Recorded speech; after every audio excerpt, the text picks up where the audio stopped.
Hi folks, welcome to the Prepared Homestead. This is Travis. Thank you all for stopping by to watch. It's raining again. Good thing, no complaints. We have not received the flooding rain. There were predictions and warnings out yesterday and this morning of potential flooding rain. I think west of here may have gotten some, but for right here in our area, not quite the flooding kind of rain, but a good soaking rain. A good soaking rain. We certainly need it. We've had the last couple of hours kind of a break in that, and now it's raining again, but it's not raining too hard. You can probably hear the pitter-patter of the raindrops, but it's not too bad.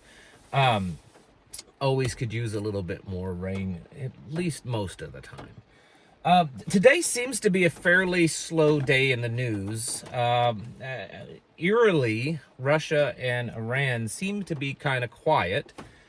That could be a good thing. It could be a bad thing. There are people believing that tonight is the night, but, you know, we've heard that quite a bit for the last couple of weeks. There's the White House, Joe Biden says that he believes that Iran is not going to do anything until after they conclude these peace negotiations or ceasefire negotiations for Gaza, which happens Thursday, and if they're able to come to some conclusion that may, you know, positive in the sense of a ceasefire, that maybe Iran isn't going to do anything. But yet others are saying no, there's something else. Russia's been kind of quiet with all that's gone on up there. That's kind of strange. Could mean something, but who knows. The United States approved a $20 billion sale in fighter jets and weapons to Israel, and U.S. bases, a U.S. base in Syria has been hit with rockets and drones. No word yet, or at least I didn't see of any types of injuries from that. But things are heating up. I mean, it's slow.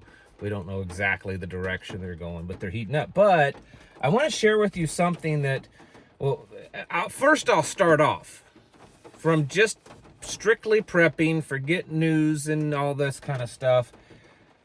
I think we all understand that the world that we live in, there is going to be a greater and greater growing chance of major cyber attacks, and of those cyber attacks potentially attacking our grid. The World Economic Forum has been talking about this for years. They call it the cyber pandemic or something like that. They say it would be way worse than a pandemic.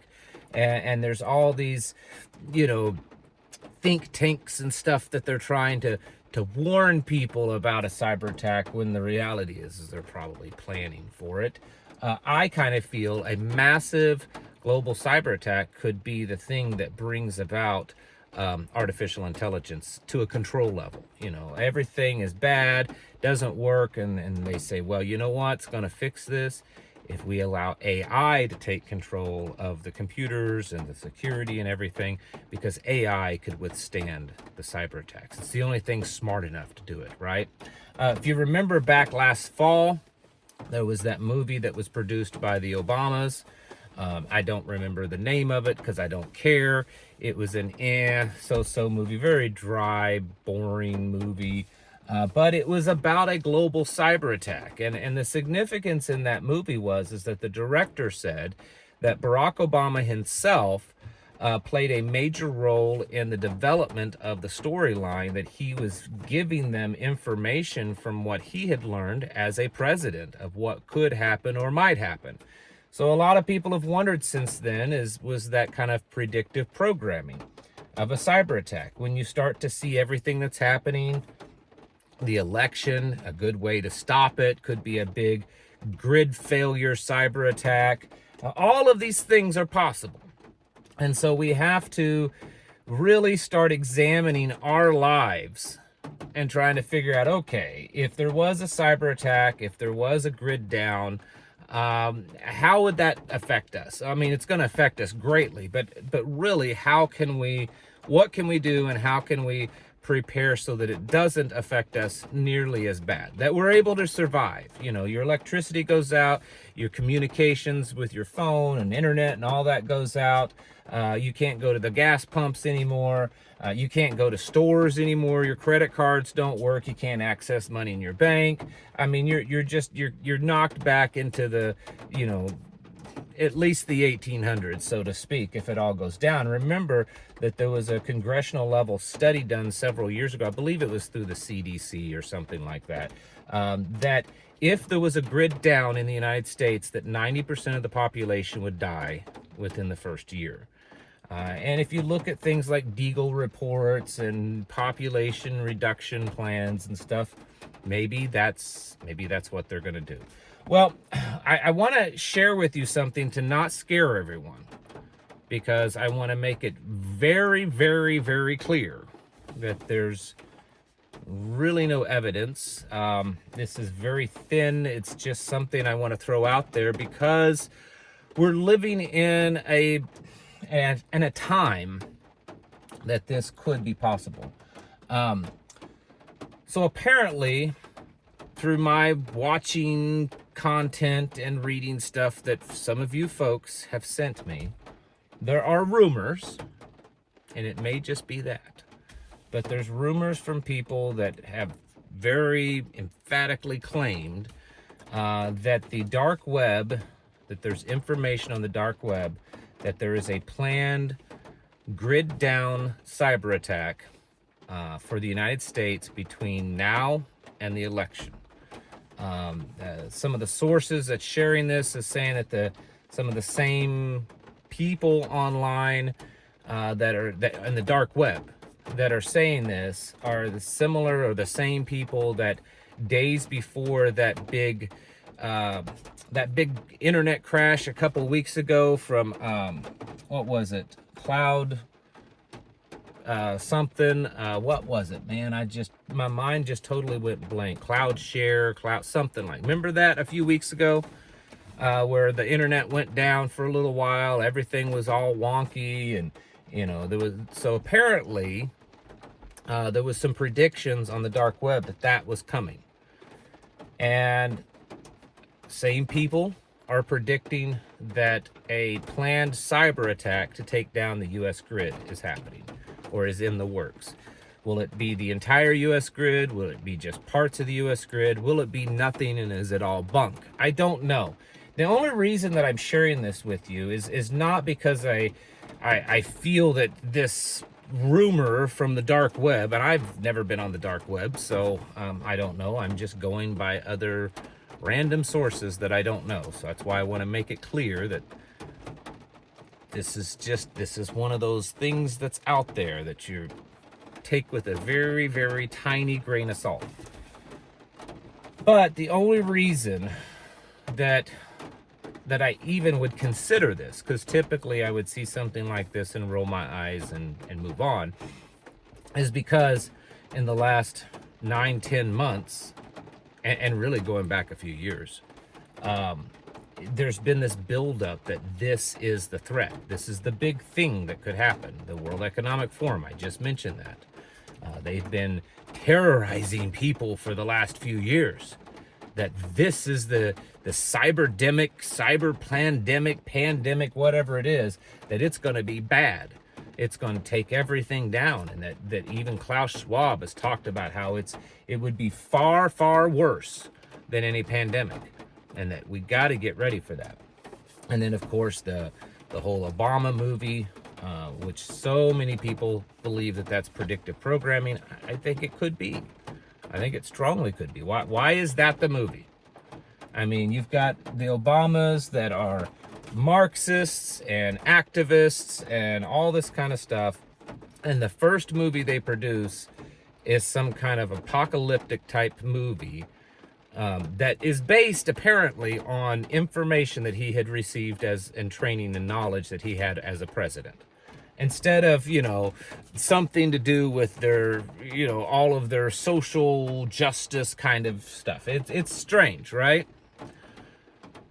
So And then this election, you gotta add that in. You gotta add in this election that most of us know that they do not want this election to go about as normal, right? They want to disrupt it in some way.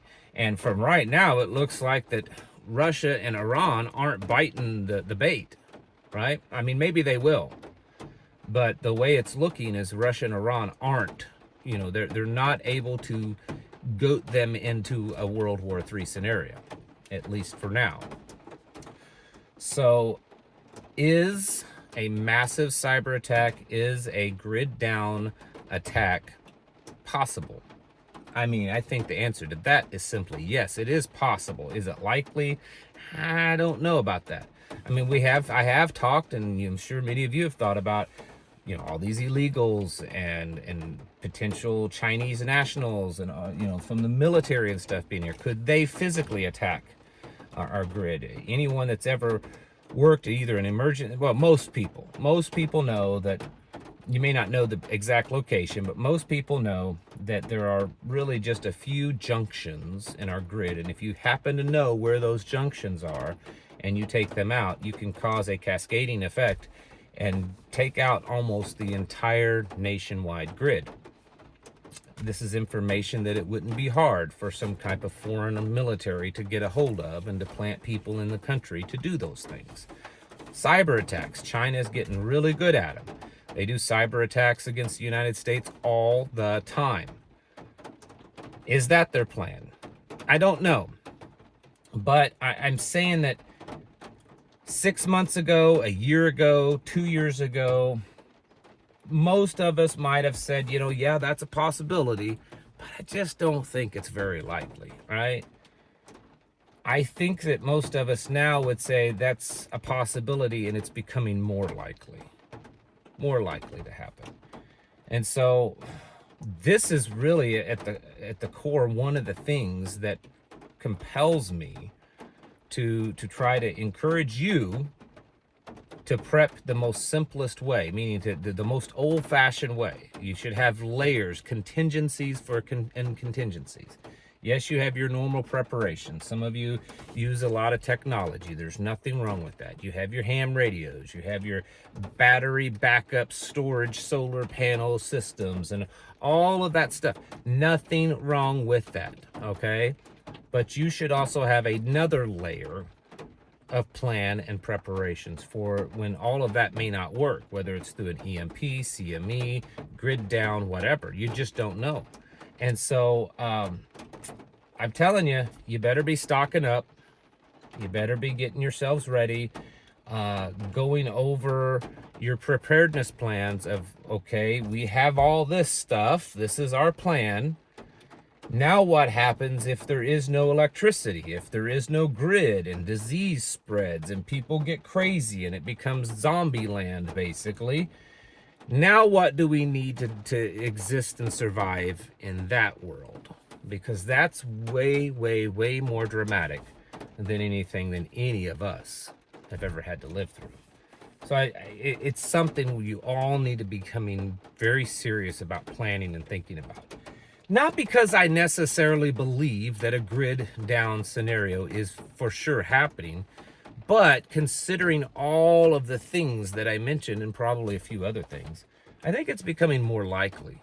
And it's being moved over into that category of still probably not going to happen, but it's becoming more likely enough that I need to be really seriously focusing, you know, planning on this too. So, you know, this whole dark web rumor is really all that it is. I can't tell you. It could be just that. I mean, there's rumors all over the internet that are complete lies and falsehoods and all this kind of stuff. So I'm sure something coming off the dark web is possibly even worse than that. But certainly worth thinking about, praying about, and planning for, because at this point, nothing would surprise me.